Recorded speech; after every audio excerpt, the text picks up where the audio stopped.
Здравствуйте! Сегодня в гостях у репортерки KG Асель Байбагышева. Опытный альпинист, бухгалтер, мама 3 детей и, наконец, кыргызстанка, которая покорила Эверест. Асель, здравствуйте! Здравствуйте! После Эвереста, я думаю, для вас стал такой точкой невозврата, если так можно сказать. Даже судя по вашим социальным сетям, судя по выпускам интервью, у вас точно изменилась жизнь. Как вам ощущение, как вообще изменилась ваша жизнь после Эвереста? Однозначно все поменялось, потому что это вот узнаваемость. Кстати, и многие не наблюдали до этого времени за альпинистами. А вот, наверное, с восхождением меня на Эверест какой-то со стороны именно девушек, со стороны женщин очень большой интерес к альпинизму, к походам в горы. И то, что меня узнают на улице, в магазине, я не знаю, где я только, везде, где я бываю, подходят, здороваются, обнимаются, желают здоровья, удачи. И настолько все приятно. И говорят, вы, для многих, явились мотиватором. Я очень рада, что именно вот такую вот тенденцию, вот именно такое вот влияние оказало восхождение на Эверест. Очень классно. То есть бывают люди чаще в спорте, которым приходит известность, и они прям не знают, что им с ней делать, как реагировать. Кого-то это немножко пугает, кто-то пытается за нее ухватиться покрепче, потому что понимает, что все временно и все пройдет. Пользуетесь ли вы ей как-то в каких-то, может быть, благих, хороших целях, когда понимаете, что да, тоже все это временно? Честно говоря, чуть-чуть, конечно, это такое большое внимание, конечно, чуть-чуть напрягает меня, потому что я не настолько такой вот публичный человек. Да. И да, очень хочется делиться энергией, очень хочется, да, обнять, сделать селфи, однозначно, да. Но вот когда, конечно, это отнимает очень много времени, интервью, подкасты, приглашения. И я все время думаю, а как же время для достижений, для спорта, для гор? Вот, и получается, как бы вот все время приходится кроить свое время для этих целей. И некоторый дискомфорт есть все-таки в этом плане. Вы сказали, что люди к вам подходят и говорят, что вы их мотивируете. У меня вопрос, кто вообще в этой жизни вдохновляет и мотивирует вас? Меня? Наверное, мои цели, потому что без цели невозможно прожить эту жизнь. Ты ставишь себе задачи, стремишься к этому. И очень большая поддержка семьи, конечно. Если бы меня не поддерживали, наверное, всего этого не случилось. Когда, с истоков, да, когда вас вообще потянуло в горы? Когда вы это почувствовали? В горы я пришла уже в осознанном возрасте, наверное, можно сказать так, в 45 лет. До этого я только как бы научилась кататься на лыжах. Я не скажу, что прям спорт в моей жизни был так активным, потому что я выросла в селе, там особой секции нет, это школьная учебная программа, волейбол, баскетбол, хождение в походы и не более. А потом, наверное, все-таки студенчество, работа, дети. И уже к 45 годам какое-то свободное время появилось, когда я сказала, я хочу посвятить время себе. Было огромное желание научиться в большой теннис, я пошла играть в большой теннис. А потом с интервалом в 30, я даже не знаю, с интервалом в 40 лет, наверное, я села на велосипед. Нет, не в 40, с интервалом в 30 лет я села на велосипед, потому что как бы в детстве, в юношестве как бы гоняла на велосипеде. Вот тут вернулась к велосипеду. Каждый день с утра катала по 20 километров. И тут уже среди велосипедистов такое, а давайте на ОФП сходим в горы. И вот я попала таким образом на пик учителя. И вот с того момента, наверное, я уже не могу жить больше без гор. Вы сказали интересную, вот с такого оборота зашли, хочу посвятить время себе, да. Время для себя. Для себя. У большинства женщин время для себя означает немножко другое. Нет, означает немножко другое. Шопинг, да. Ванна с пеной, релакс-массаж. Почему у вас время для себя это вот какая-то такая, да? Потому что очень хорошо себя чувствую в горах, потому что это энергия гор, это виды, это перезагрузка, И вообще с хождением в гору у меня поменялись ценности в жизни абсолютно. Другие стали. То есть, понимаете, вот релакс, шопинг – это как раз из той части ценностей. Ваша часть – это катарсис, да, очищение через страдания? Скорее всего, наверное, так, да. Расскажите в 10-й или в 100-й раз вот о чувствах, моменты, когда вы покорили Эверест. Я думаю, нашим подписчикам очень хочется об этом узнать. Но, вообще, эта же идея родилась, такой идейный вдохновитель, это был Кадыр Сайдилкан. Да, вам предложили. Кадыр, да. И он возглавляет проект Кыргыз-Изи, у него очень такая вот, ну, цель, такое желание, чтобы след кыргызов, да, вот, да, был, присутствовал по возможности во многих областях, и в том числе, наверное, след кыргызской женщины на Эвересте. Вот мы с ним разговаривали, и эта миссия действительно заключалась в том, чтобы поднять голос кыргызской женщины. Вот как раз таки мы говорили о том, чтобы вот разорвать этот порочный круг, да, дать возможность многим женщинам проявить себя, сказать, что мы все-таки как бы люди, что у нас есть также цели и мечты. И вот то состояние, с которым я пришла на вершину, да, вы знаете, казалось, я стою на самой высокой горе, да, и я должна была с этой высоты увидеть кругом, я не знаю, чуть ли не там, я не знаю, взором охватить всю все континенты, да, всю планету. Но нет, рядом были такие же горы снежные. Внизу Марена, на которой располагался базовый лагерь. И состояние того, что ты сделала это, ты смогла достичь этой вершины. И, наверное, все-таки где-то там, вот в глубине души, вот счастье и радость, что ты смогла это сделать. И ответственность, конечно, была большая, которая потому одновременно... что я первая, да? Я первая, потом были спонсоры. Кадыр поехал со мной, сопровождал всю поездку, он был в базовом лагере. Я когда стартанула на вершину, он все эти дни вот просто ходил как маятник туда-сюда, да, в ожидании результата, конечно. Он очень переживал, говорит, лучше бы я сам поднялся, говорит, чем... Вот это, говорит, такая ответственность оказывается. Вот ждать, это очень тяжело, говорит. И вот я говорю, вот то состояние, что ты не подвела никого, да. Ответственность, она одновременно и давила, и одновременно пинок давала. Надо сделать. И поэтому вот чувство радости и счастья, что ты смогла это сделать. Однозначно. Большая гордость для всей страны. Хочется поздравить вас с титулом «Снежный барс», который Спасибо. дается за 5 семитысячников, и спросить. Эверест определенно самая высокая вершина, но какая для вас была самой сложной? Самое сложное – это победа, пик победы. На пик победы у меня вот с 3-й попытки я только смогла взойти, потому что то погодные условия, то как бы неукомплектованная команда была. Конечно, самый сложный семитысячник – это пик победы. Самый северный, самый суровый. И вот путь к снежному барсу у меня занял 7 лет. Про пик победы, раз уж мы заговорили, нельзя нам просто не сказать, не разговаривать о Наталье Наговицыной, тело которой до сих пор остается там. Может быть, вы ее знали лично? Я встречалась с ней в 2021 году. Я была на пике Хантенгри. Ну, в лагере же всегда много людей, да. Там до 100 человек, больше 100 человек, скопление такое. Мы ходили в одну столовую, питались, то есть жили в одном базовом лагере, но на маршруты выходили как бы отдельно. И в 2022 году тоже я была в пещере, когда она поднялась с Русланом Колуниным, как раз она несла табличку для мужа. Да, на 5800 в пещере мы встретились.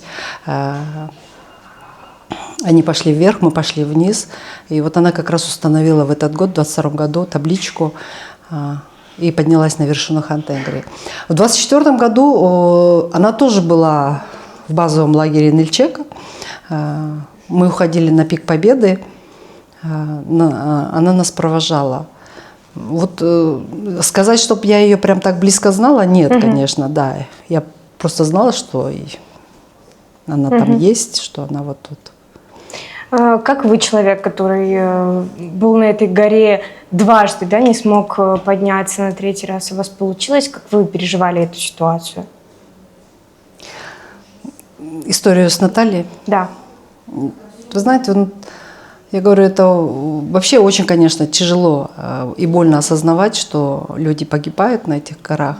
Но это осознанный выбор, потому что каждый знает, что с ним что-то может случиться. И когда ты идешь в эти горы, ты отдаешь себе отчет. Отдаешь себе отчет. И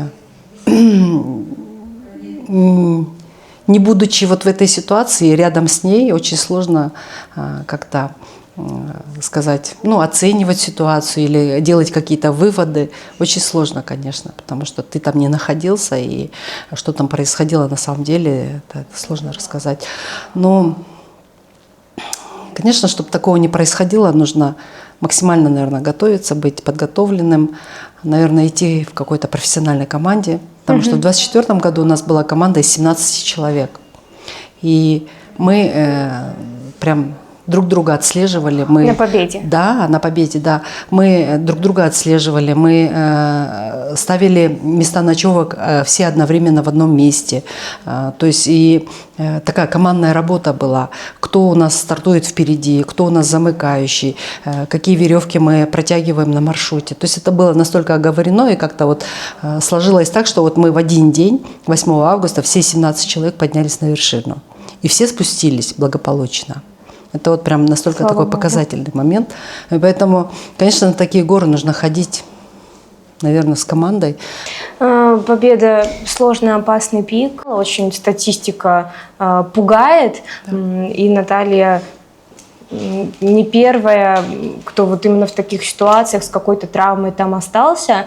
И вот интересно вопрос, почему именно они вот узнал весь мир. Да. На сегодняшний день, насколько информация быстро распространяется, да, интернет, да, то есть были моменты, когда действительно люди тоже пережидали на победе, непогоду пережидали в пещерах, теряли своих близких, друзей там, но это настолько не освещалось, хотя есть статьи с описанием всех этих моментов.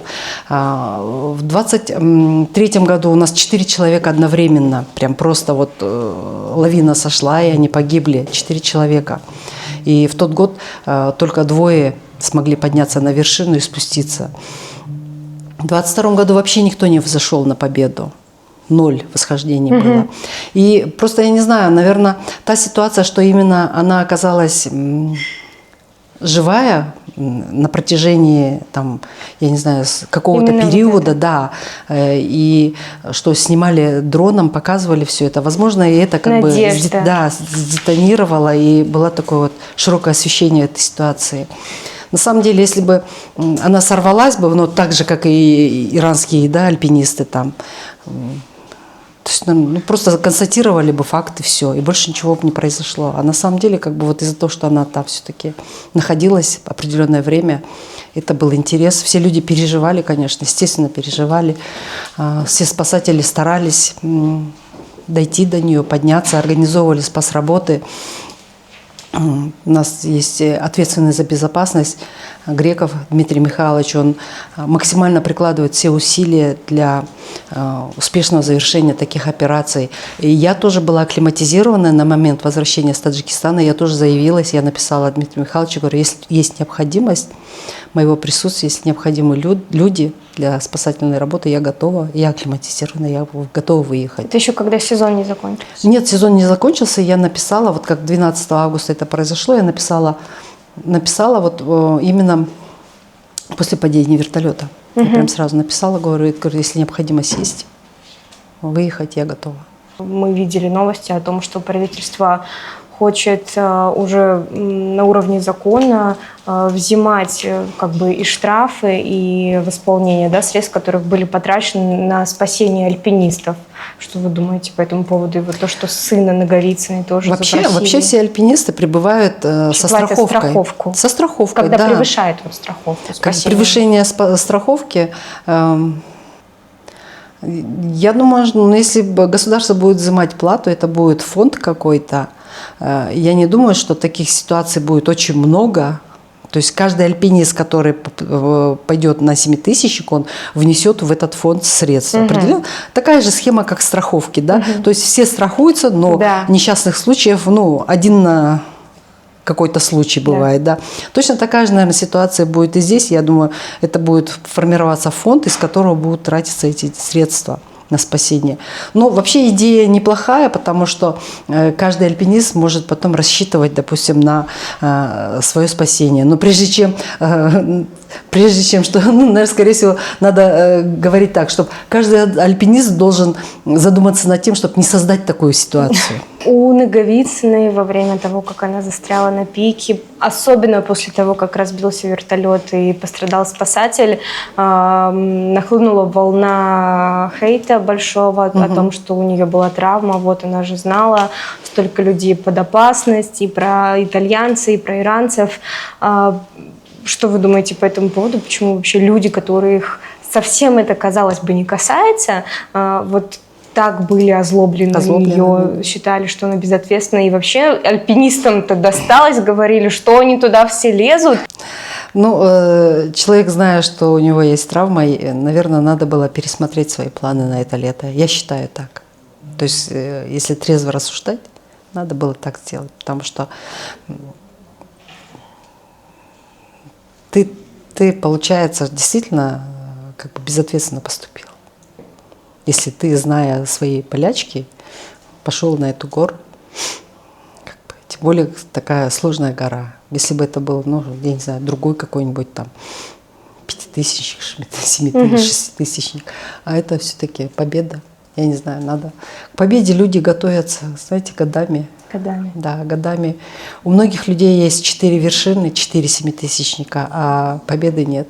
Вы сказали, что, ну и вообще я во многих интервью у альпинистов слышала о том, что когда идут на опасные вершины, человек идет с пониманием того, что он может не вернуться. С готовностью. Да. Что такого должно в жизни произойти, чтобы у человека появилось вот это понимание? Что у вас в жизни такого произошло, чтобы отважиться и саму себя вот так вот немножко подготовить альтернативно к такому?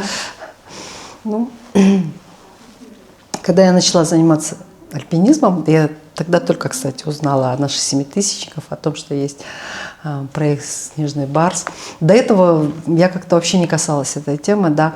И когда, конечно, ты себе ставишь цель, у тебя есть мечта закрыть снежного барса, сходить на семитысячники, посмотреть вот с высоких гор на долины, на то, что тебя окружает, наверное, уже как бы и понимаю, что это все-таки альпинизм – это риск для жизни. Ты, наверное, как-то уже перестраиваешься, приходит вот это вот как бы, я скажу, переоценка, осознание всего, да, и ты, тем более на пути к завершению этого проекта, на склонах семитысячников мы теряли и друзей, и ребят с секции, конечно, и поэтому все это происходило на твоих глазах, ты лично знал этих людей, конечно. И ты понимаешь, что с тобой тоже может такое случиться. Ну, живя в городе, мы тоже каждый день рискуем, садясь за руль, переходя дорогу, ну, да, понимаете, да, мы вот, и, конечно, да, риск намного выше там, да, но при должной подготовке, при должном опыте, наверное, можно всего этого избежать.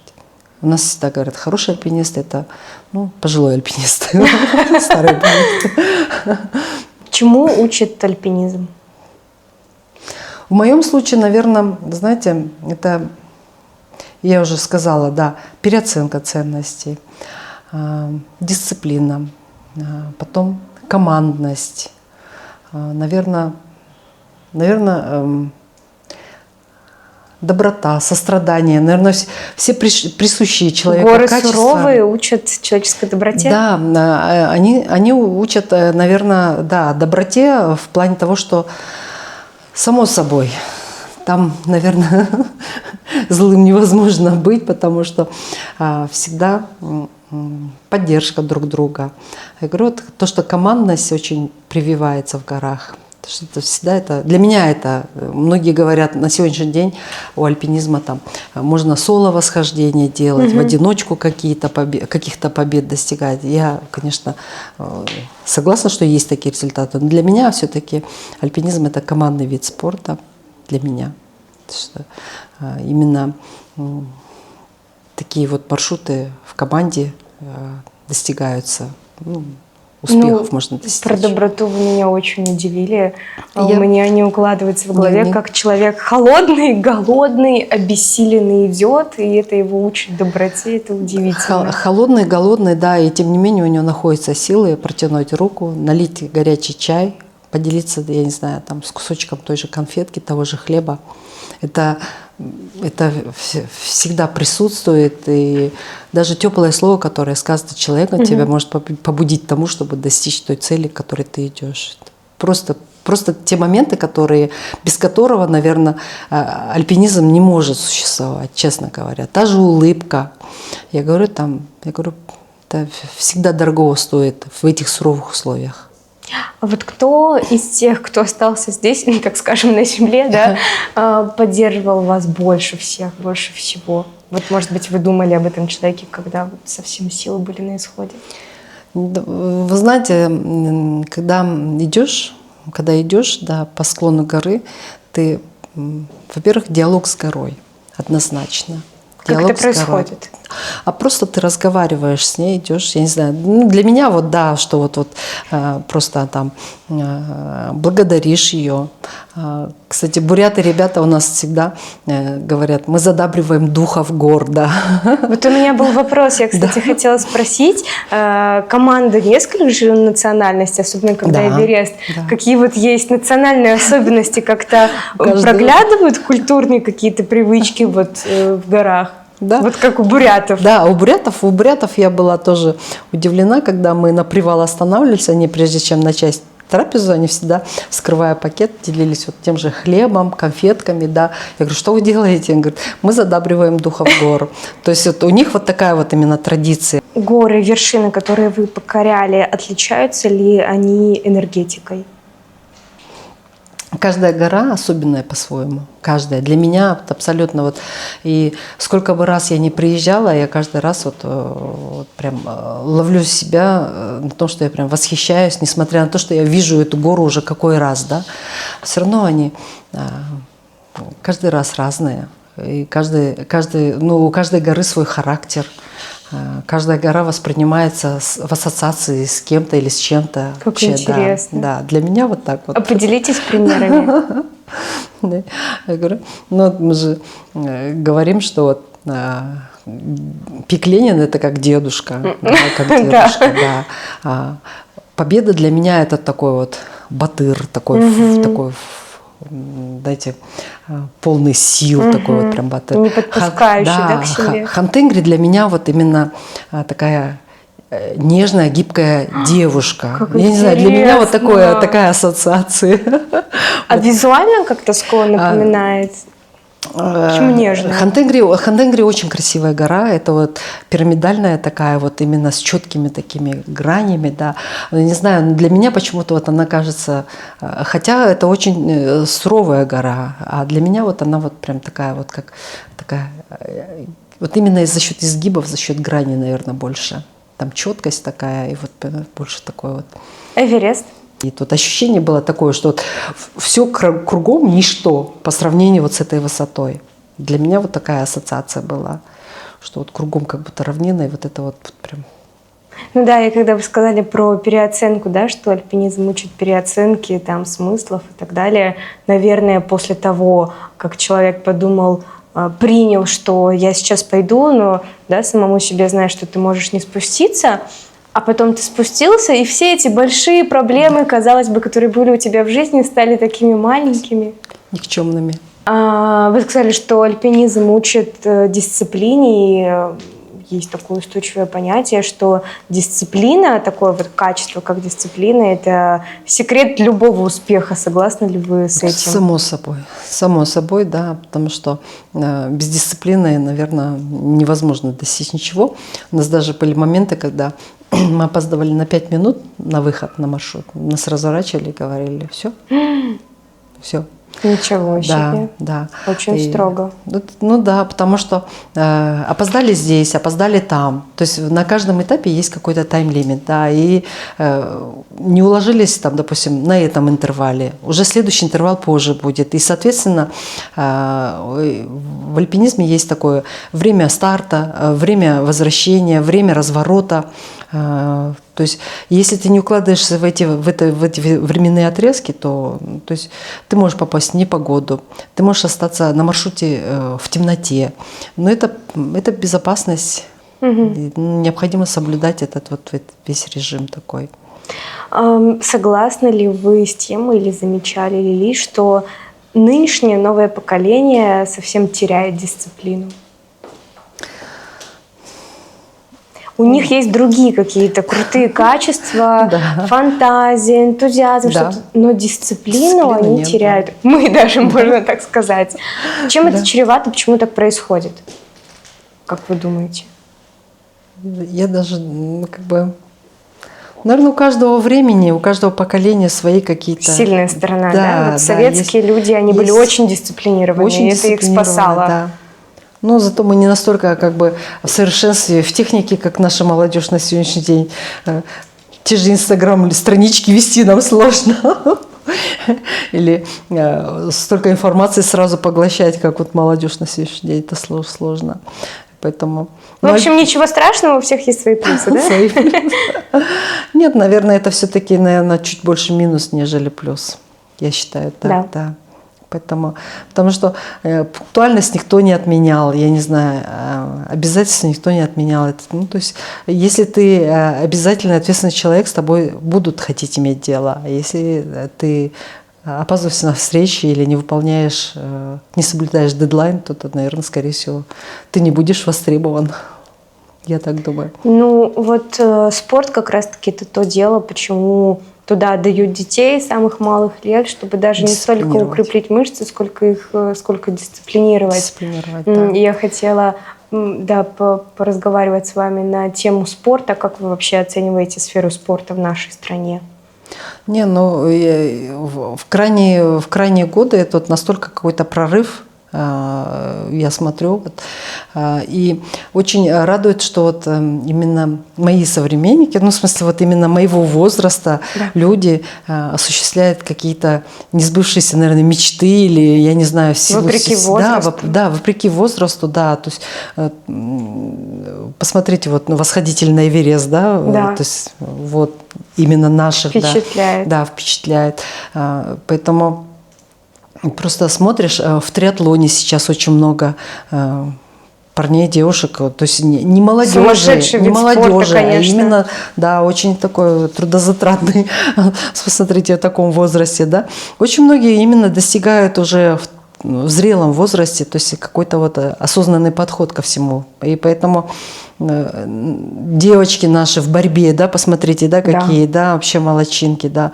А молодежь наша вообще удивляет своими достижениями в шахматах. Даже ментальная арифметика, шахматы, гимнастки какие у нас сейчас, да. То есть стало возможным проявлять себя в любых сферах. И это радует, что люди не ограничивают себя в своих возможностях, поддерживают, наоборот, поощряют себя и идут к каким-то высотам именно достигают. Меня альпинизм, кстати, научил, знаете, к чему? Завтракать. Постоянно. Независимо, в какое время я проснулась, то есть в 3 часа ночи я встала, мне надо на маршрут, я сажусь, завтракаю. В 5 утра я завтракаю, в 9 я завтракаю. То есть потому что ты знаешь... Самый главный прием пищи, завтрак. Стартовав на маршрут, у тебя не будет возможности остановиться для того, чтобы хорошо поесть. Да, естественно, там будут только перекусы, естественно. Поэтому ты завтракаешь, чтобы у тебя были силы. И это тоже хорошее такое качество, которое выработалось у меня в альпинизме. А ужинать? Ужин также по расписанию, потому что говорят, что если хочешь здоровое тело, завтрак съешь сам, обед раздели с другом, а ужин отдай врагу. Вот так вот полезно.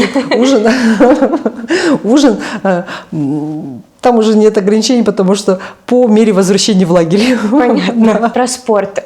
Кем больше всего вы восхищаетесь? Ну или просто приятно вам наблюдать за какими именно вот звездными нашими спортсменами, которые вас не просто своими победами восхищают, но и, может быть, характером, там, выдержкой, какими-то выступлениями. Вообще как бы не контактировала с другими как бы спортсменами.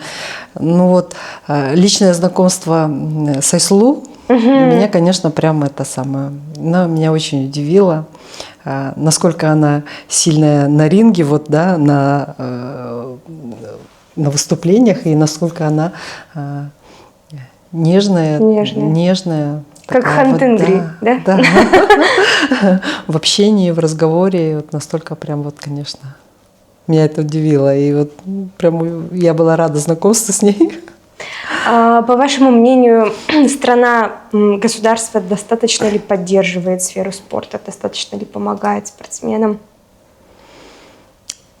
Да, я вот смотрю, да, вот сейчас очень хорошо поощряют всех олимпийских призеров. Настолько вот прям приятно. В прошлом году да. Садыр Джапаров машины подарил, да, после Олимпиады в Сочи. После результатов, да. В Париже. Да. Поэтому, конечно, это мотивация, это стимул для спортсменов, чтобы достигать каких-то результатов, да. В основном, конечно, все приходят в спорт. Ну, допустим, лично я с самого начала я пришла для себя, конечно, да, потому что я подумала, что мне нужно здоровье, я хочу проводить время свое какое-то свободное, посвятить его себе и проводить его вот именно в таком ракурсе. А уже постепенно, видите, да, оно переросло в такое вот как бы своего рода... В какую-то миссию, да? Да, да. В какую-то очень красивую, звездную даже историю, можно так сказать. Получилось так, да. Ну, еще про спорт. Вот мне интересно, как вы согласны, не согласны, говорят, и мы видим на примерах, что поддерживающий спорт, который без фанатизма, он укрепляет здоровье, но профессиональный спорт, он калечит людей. Наверное, я соглашусь с этим моментом. Для меня горы, я хожу в горы ради гор. Я не занимаюсь профессионально ни инструкторством, я не вожу людей, я не занимаюсь гидством, то есть я хожу именно на свои маршруты, командой, и именно согласно своих, там, допустим, целей, да, своих мечт. Поэтому я согласна с тем, что это все-таки имеет отголоски, потому что многие страдают с коленями, там, я не знаю, суставами, да, это очень как бы, и поэтому, ну, каждый в спорт приходит за своим, получается. Про ваших детей, как они вообще относятся к вашим опасным восхождениям, что говорят, упрашивают ли остаться дома. Расскажите вообще, да, о детях, вот о ком из вас, о ком из них больше всего у вас, может быть, сердце болит, когда вы там кто-то кашу не поел или в школу не дошел? Нет, конечно, сердце болит за младшей, потому что ей всего 14 лет, да.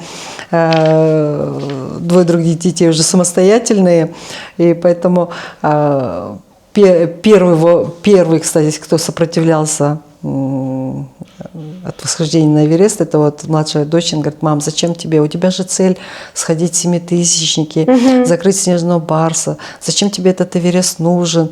Ты и так планируешь летом отсутствовать, а еще ты теперь будешь весной отсутствовать. Мам, ты такая крутая, не нужно, да? Да. Был такой момент, и потом говорит: ну, конечно, говорит, я не могу повлиять на твое решение, но если ты прям хочешь, конечно, это, наверное, надо делать. Как мы можем сказать тебе нет? Но по возвращению это было настолько прям... Она меня провожать ездила, и слезы такие. Я говорю: ну, доченька, ну не плачь. И по возвращению, конечно, гордость. Говорит: мам, ты такая крутая. Мам, у меня даже одноклассницы хотят с тобой сфотографироваться. Мам, они тебе привет передали. Вот такое вот состояние, конечно, думаешь, ну, ты ты прежде всего являешься, наверное, мотиватором для своих Какие детей. правильные вообще у нашей молодежи кумиры, оказывается. Да, это радует. И вот, конечно, ты думаешь, может быть, личным примером можешь повлиять на будущее своих детей однозначно. Как у них с дисциплиной, и вот старшие дети, связаны ли они как-то со спортом? Хочет ли младший в спорт, в альпинизм? Старшие дети, ну, у меня вообще все дети катаются на лыжах. Потрясающе. Да, с детства. Я прям вижу эту красивую картину. С детства сын первые годы катался на лыжах, потом перешел на сноуборд. Младшая дочь вообще занималась в секции горнолыжной. Был период, когда мы с ней поехали жить в Каракол, и вот она 3 года ходила в горнолыжную секцию и занимается скалолазанием. Младшая дочь, да. Ну, пока в горы они, знаете, ну, как ходят с друзьями на однодневные походы. То есть это водопады, это Арацика, это, допустим, Кигиты. То есть это вполне как бы у них это нормальное как бы явление. Горы любят. Горы Все любят, нормально. Если мы уже заговорили о детях, хотелось бы вот поговорить о том, каково это вообще в кыргызском обществе воспитывать детей одной. Одной, да. Ну, наверное, это было сложно, да. Но в тот момент, когда ты понимаешь, что тебе скоро 30, да, и ты одна в этой жизни, ну, родители там, конечно, родственники, братья, но ты и думаешь, наверное, будет это... Как ты можешь прожить, да, эту жизнь одна? Тут такое было решение, что вот я хочу иметь ребенка. И очень большая поддержка была со стороны родителей. Очень большая, то есть огромная поддержка, наверное, потом. И когда ты знаешь, что ты сама можешь дать, вырастить, сама можешь дать образование, наверное, тебя уже как-то это... Успокаивает, поддерживает. Да, да. Это, конечно, очень тонкий такой момент в нашем обществе. Хорошо, что это время позади, потому что никто сейчас в нашем современном мире, никто не смотрит косо на мать-одиночку, никто не осуждает это, как бы... Наоборот, восхищаются и боготворят. Ну, вот такой, согласитесь, резкий переход случился от того, как общество раньше реагировало, да. Там, куда без мужа, да. вот там родственники, что там скажут, да. одна и так далее. Муж все-таки... Сейчас на это смотрят как бы вполне нормально, но восхищаться, честно говоря, здесь нечем. Потому что я бы все-таки была бы за то, чтобы дети росли в полных семьях. Потому что пример папы и пример мамы, то есть он должен быть в семье. То, что девочкам знать элементарно, видеть, как общается папа с мамой, элементарно понимать, как ей строить дальше семью. Сыну точно так же, да, то есть какие-то прививать именно ответственность мужчины в семье, взаимоотношения папы с детьми. Это неотъемлемая часть будущего нашего общества, честно говоря, потому что когда ты одна воспитываешь, я всегда переживала за сына. Думаю, вот он в семье с девчонками, думаю, что из него вырастет, какой он будет парень, какой он будет мужчина, да. Мне было очень это самое, как бы в этом плане. Но, слава богу, все. Мальчишка вырос очень прям таким хорошим, ответственным. За девчонку. Я помню даже момент, когда у меня ребенок, мы зашли к соседям в гости, да, и она просто прижалась вот к папе, ну, к соседу моему, такая прижалась и сидит возле него в кресле, смотрит телевизор, да. И я вот понимаю, что ей не хватает именно вот этого вот отцовского. Я поняла, думаю, в этот момент, и, конечно, больно это осознавать. Поэтому... Да, это не осуждается, да, это... Но я не думаю, что... Но это не эталон, да, это не эталон. Эталон – это все-таки полная семья, когда есть мама и папа, когда дети видят это, когда они чувствуют любовь обоих родителей. Это самое лучшее детство для ребенка. Я хотела вот еще именно по женской теме спросить, Чем женщина отличается от мужчины, когда вот они оба идут к цели? Неважно, это Эверест или просто какая-то жизненная цель, там, не знаю, покупка стиральной машины. Вы знаете, вот я поняла, что у женщин инстинкт самосохранения намного развит. Намного. То есть мужчины не задумываются о самосохранении, они там вперед на амбразуру с шашкой. То есть интуиция развита больше, наверное. Я всегда такая говорю в этой ситуации, когда ну, даже мужчины идут на пролом. Ты ищешь более такие вот моменты, чтобы меньше себе навредить. То есть я же говорю, я всегда говорю, тоже идем, когда в горах там мужчины у нас в команде вперед, а я говорю, а женщины, говорю, хитрые и ленивые, поэтому они себе выбирают более такой вот путь, да. На самом деле, наверное, все-таки вот инстинкт самосохранения и у женщин, мне кажется, более внутренний стержень, что ли, сильнее. То есть женщины редко сдаются, и, наверное, редко отказываются от поставленной цели. А вот интересно, что я не посмотрела, надо было посмотреть статистика, о чем говорит вот восхождение на вершины в процентном соотношении, кого больше, женщин или мужчин? Нет, мужчин больше, конечно, мужчин да, больше. но в крайние годы лицо альпинизма становится женским. Вот. Вы по профессии бухгалтер. Я бухгалтер, да. Уже очень много лет. Да. Любите ли вы свою профессию? Я думаю, любите, если вот у вас перед вами все горы, перспективы открываются, а вы все равно занимаетесь своим делом. Что интересного есть в профессии бухгалтера? Наверное, когда сходится баланс, когда твой день правильно кредит. Да. Я недавно тоже сравнивала.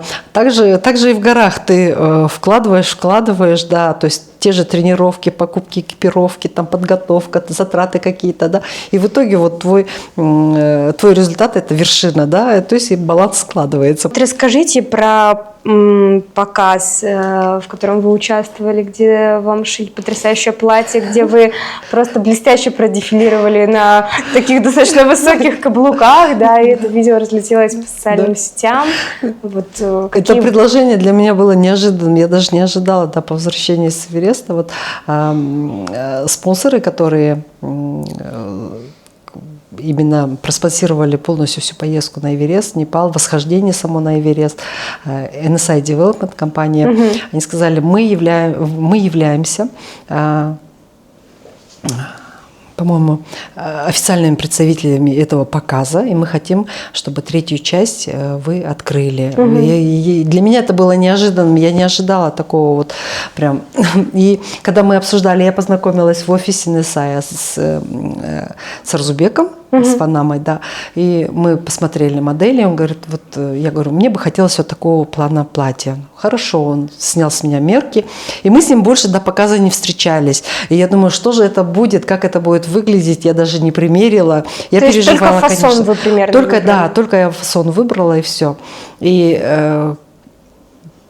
уже перед показом, за 2 часа до показа, когда я примерила это платье, я была, конечно, в восторге. Такой талантливый парень, конечно, и он сделал все настолько замечательно. Этот принт Эвереста на платье, и все по размеру прям вот село. Это я была очень удивлена.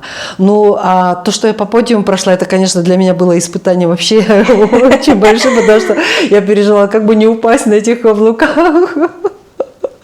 Ну, это было блестяще, это было очень красиво. А это платье осталось у вас? Да, это платье осталось у меня, потому что это платье было шито для меня именно.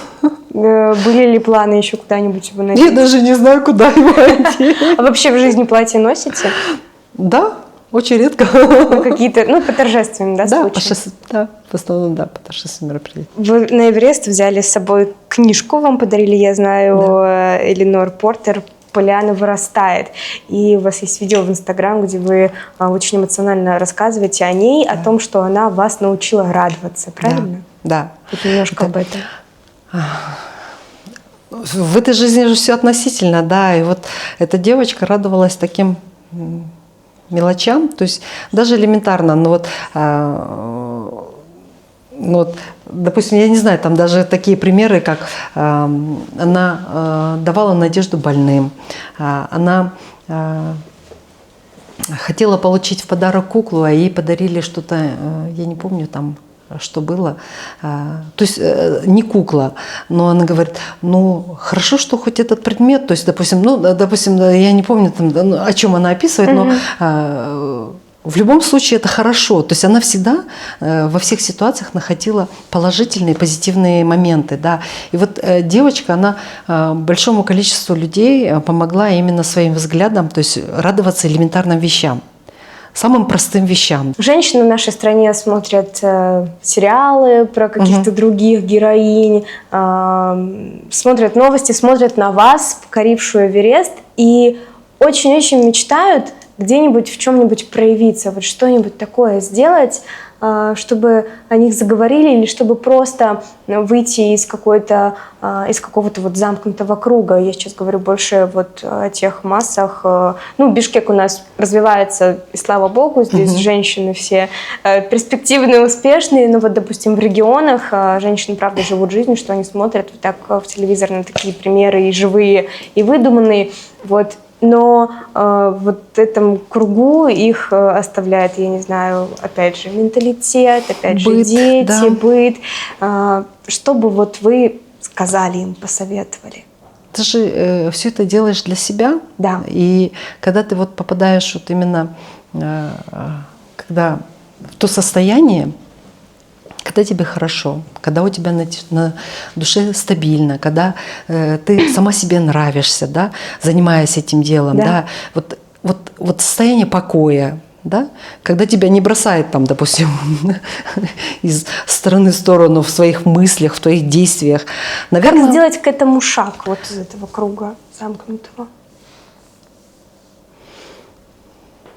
Ну, у каждого свой путь. Я говорила, у каждого в своей жизни, ну, у каждого в жизни свой Эверест. И он не проявляется именно покорением каких-то вершин. Для этого не надо ходить в горы, допустим. Можно выразить себя в вещах, которых ты любишь делать.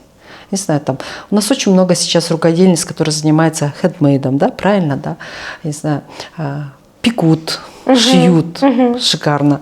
Я не знаю, тут очень много развивается малый бизнес в регионах, правильно? Да? Тут очень много у нас в регионах бизнес-вумен, которые вот не обязательно там заявлять на всю страну, на всю планету о себе, а заняться тем, что тебе нравится. И, наверное, скорее всего, надо не ограничиваться, да, вот своей семьей, теми же, говорим, традициями, обычаями. Там, наверное, нужна поддержка тех людей, которые рядом есть. Они наоборот, когда тебе говорят, куда ты лезешь, зачем тебе это надо, да, поддержать, помочь, направить, и это, наверное, будет результативно. Из ближайших планов, может быть, чем-то поделитесь? Все, последний вопрос. Ну, на этой неделе идем на маршрут. Какой? Поднимаемся на Рацика и идем на Тройкобы Балыбина. Классно. Вот, стартуем в субботу. Потрясающе. Желаю вам удачной экспедиции. Спасибо большое. Большое спасибо, что пришли. Спасибо огромное.